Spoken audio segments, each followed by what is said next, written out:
Halo, Assalamualaikum warahmatullahi wabarakatuh. Welcome to podcast Hamba Amatir.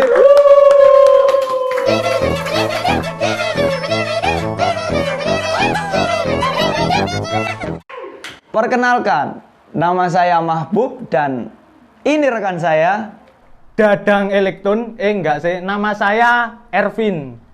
Jadi di sini kami tidak berdua. Di sini kita kedatangan tamu yang sangat spesial. martabak telur. Gue bukan bukan.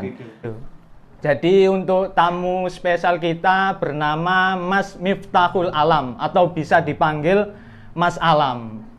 Jadi Mas Alam ini baru lulus dari Prodi Tasawuf Psikoterapi Fakultas Usuluddin dan Filsafat UIN Sunan Ampel Surabaya, dan kesibukan untuk Mas Alam saat ini yaitu melanjutkan studi S2 di Universitas Airlangga. Kasih aplaus buat Mas Alam. BTW, Mas Alam belum say hi sama penonton. Say hi dulu, Mas. Halo. Jadi pembahasan pada podcast kali ini kami akan membahas tentang psikoterapi. Apa sih psikoterapi itu? Bang, pandangan sampean tentang psikoterapi itu apa sih? Untuk aku sendiri ya, psikoterapi sih kurang paham betul untuk detail dan definisi dan bla bla blanya. Cuma kadang itu denger dari temen-temen, psikoterapi iku awakmu kok mijet, terus dukun, bekam, wis berhubungan dengan terapi-terapi lah. Itu sih untuk pandangan anak-anak yang awam, maba yang baru masuk dari prodi kita yaitu tasawuf psikoterapi. Berarti teman-teman kita ini sering kebingungan apa sih psikoterapi ini? Pasti penasaran?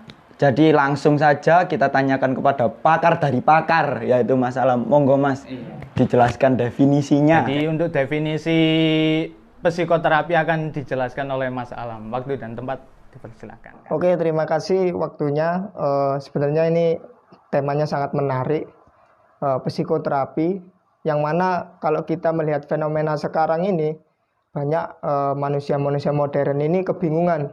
Bahkan dampak dari modern ini, banyak manusia ini kebingungan mau kemana. Saya ini habis ini kemana, kemudian mau jadi apa. Punya Ayu Ting Ting mau kemana-mana.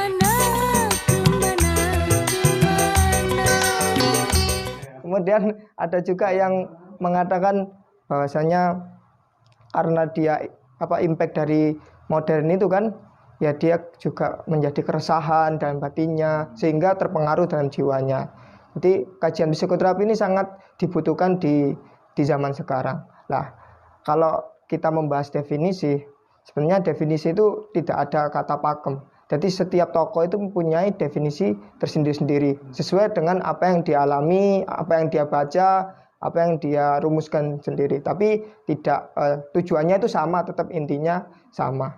Nah, kalau dari segi bahasa, psikoterapi itu kan ada dua kata, yaitu dari psiko dan terapi. Psiko itu dari kata psikis, yaitu jiwa, sedangkan terapi itu penyembuhan. Kalau diistilahkan yaitu tentang gangguan-gangguan psikologi yang harus ditangani atau yang harus disembuhkan di terapi itu sendiri. Jadi psikoterapi itu yaitu gangguan-gangguan psikologi itu sendiri yang harus disembuhkan oleh terapi-terapi yang ada dalam psikologi. Bahkan ada juga dari pandangan-pandangan agama dan masyarakat itu sendiri. Lah, ada juga yang berpendapat bahwasanya psikoterapi itu dialog atau interaksi antara seorang klien yang sedang mengalami sebuah gangguan atau penyakit dalam psikologi, kemudian dia berinteraksi atau berdialog dengan seorang terapis. Terapis di sini itu banyak, ada juga dari psikolog, ada juga dari psikiatri, ada juga dari layanan kesehatan mental yang mana backgroundnya bukan dari psikologi atau psikiatri. Tetapi kalau dari psikiatri itu sendiri, penamaannya bukan psikoterapi tapi psikofarmaterapi karena dia itu kan basicnya S1-nya kedokteran. Jadi harus menggunakan penyembuhannya atau penanganannya biasanya dikasih obat-obat itu. Tapi kalau psikolog yaitu mungkin di konseling atau dikasih terapi-terapi yang lain. Ada juga layanan kesehatan mental. Jadi mungkin di Indonesia ini kan awamnya hanya psikolog sama psikiatri tetapi sebenarnya itu banyak juga kalau ketika kita di lapangan ada anak jurusan ilmu komunikasi atau sosiologi tapi dia punya sertifikat terapi-terapi di dalam psikologi, dia ikut, dia membayar dan dia mengkaji sehingga dia bisa mengatasi permasalahan yang ada di dalam masyarakat itu sendiri. Jadi dia juga termasuk layak seperti itu. Jadi itu mungkin definisi dari saya yang saya ketahui. Jadi untuk tempat psikoterapi sendiri itu ada sebutannya atau gimana Mas? Atau namanya klinik psikoterapi atau apa? Dan mungkin di Surabaya dan Sidoarjo ini mungkin ada yang terdekat, mungkin teman-teman ingin konsultan secara langsung yang lebih nyantai. Sebenarnya kalau di rumah sakit itu ada semua layanan psikiatri, kadang ada psikolognya juga. Ada juga yang klinik-klinik di rumahnya atau dia buka di ruko itu backgroundnya dari S1 psikologi, kemudian S2-nya dia mengambil profesi psikologi.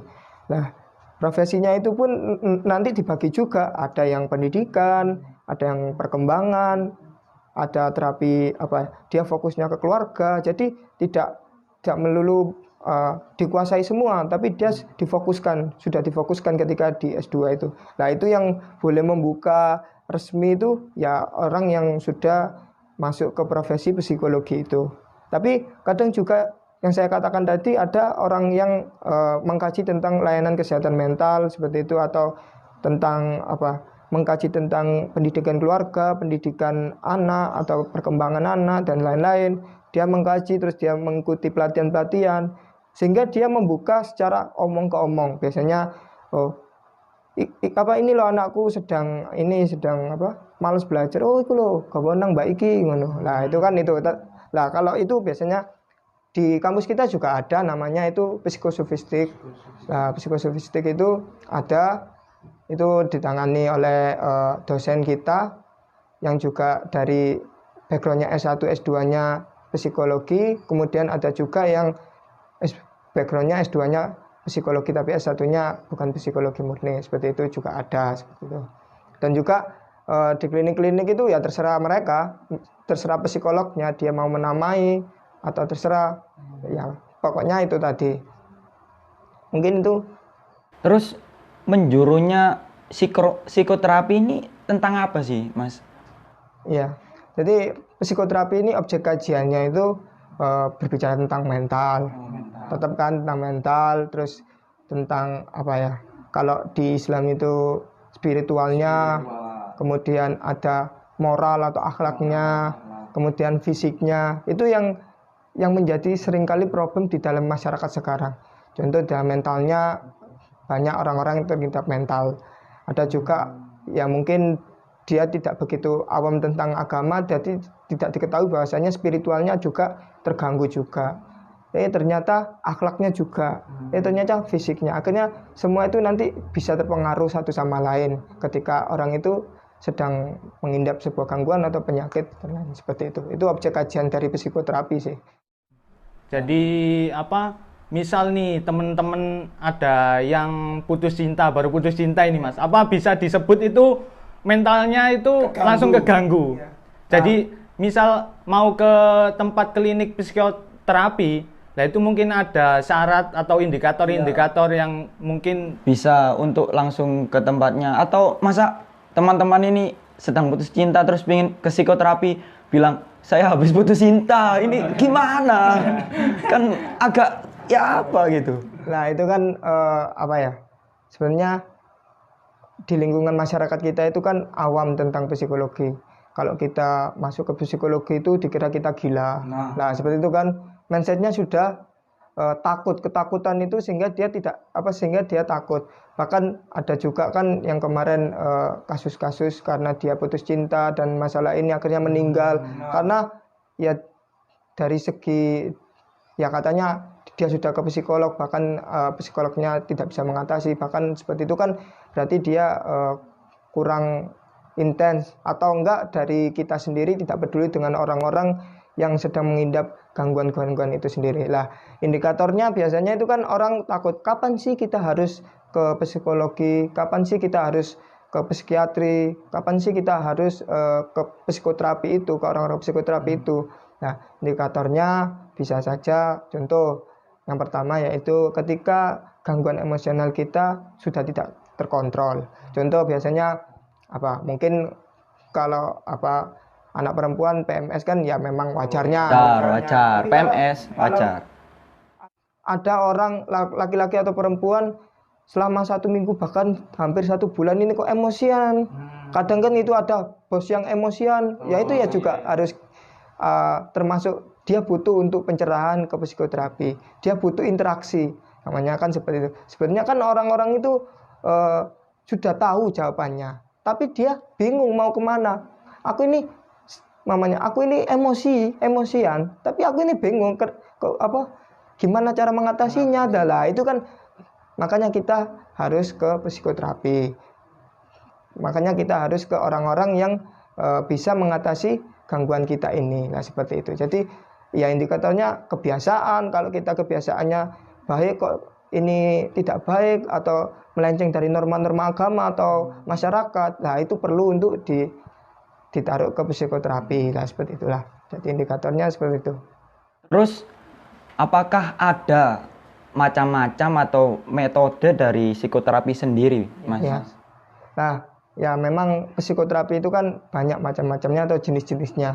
Contoh itu yang mungkin terkenal hipnotis. Lah, hipnotis itu kan di masyarakat orang itu takut ya. Tatap mata saya. Lihat kunci geleng-geleng. Itu kan nanti hipnotis itu buat kejahatan. Sebenarnya ini hipnotis itu dibuat penyembuhan. Bahkan kalau kamu lihat filmnya Sigmund Freud itu atau Sigmund Freud itu sendiri, dia menggunakan metode hipnotis ketika mengatasi sebuah masalah atau mengatasi kejahatan-kejahatan juga bisa. Jadi dia memasukkan ke alam sadarnya, terus diajak bicara, terus dia mengungkapkan semua. Kadang itu kan orang punya masalah tapi nggak mau mengungkapkan, malu mungkin, atau dia bingung mau dari mana sih masalah ini saya ungkapkan ke psikolog, dari mana mau saya cerita. Nah, itu juga bisa diatasi di hipnotis atau enggak nanti direlaksasi seperti itu. Juga ada terapi yang namanya CBT. CBT itu Cognitive Behavioristic Therapy atau sering dikenal dengan terapi kognitif. Nah, terapi kognitif ini sudah banyak dikaji, bahkan ditulis di jurnal-jurnal. Jadi dia itu sudah secara penelitian sudah terapi kognitif ini sudah manjur lah bahasanya seperti itu. Nah, jadi ada juga terapi-terapi yang lain, terapi humanistik, terapi keluarga, terapi sesuai dengan kebutuhan apa yang klien minta seperti itu. Nah, kadang itu setiap terapis itu mempunyai keahlian yang spesial. Contoh, saya ini ahli dalam menangani masalah keluarga. Saya ahli dalam menangani pendidikan anak, perkembangan anak seperti itu. Lah, dia itu punya metode sendiri-sendiri. Biasanya di profilnya itu ada namanya contoh Ervin, seorang psikolog. Dia ini ahli di dalam psikologi pendidikan, penanganannya dengan menggunakan seperti ini. Amin.